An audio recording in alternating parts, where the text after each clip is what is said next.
Hello guys, welcome to my channel. Today we are going to see how to resolve if you are facing error message on your Windows device.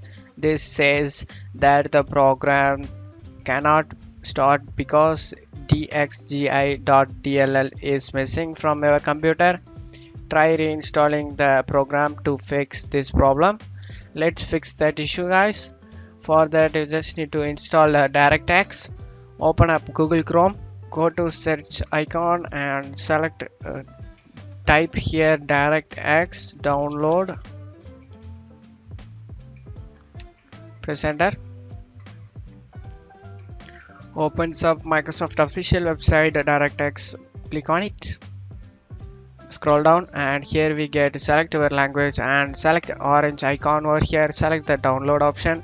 That will be getting download over here. After getting download, go to file explorer, and after getting it downloaded, go to file explorer, opens up in download.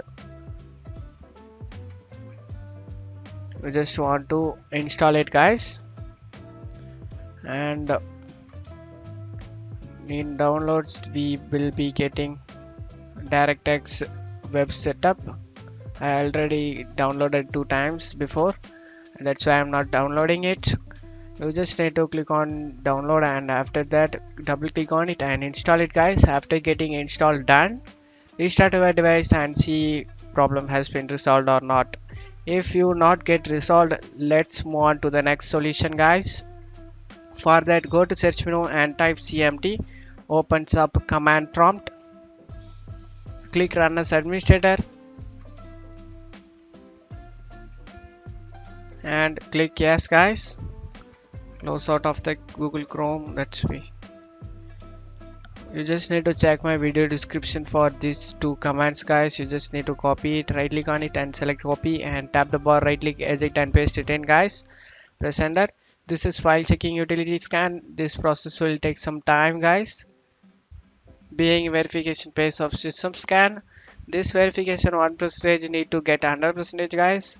After finishing 100%, wait for it. After finishing this 100% complete guys, go and copy the next command in my description, dism. Copy it and tap the bar, right click, eject and paste it in guys. Press enter. Wait for it.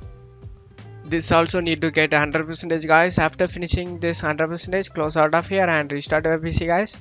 After restarting your PC, you will be good to go guys. Your problem has been resolved. That's it for today's video guys. Give me a like and subscribe. Thank you.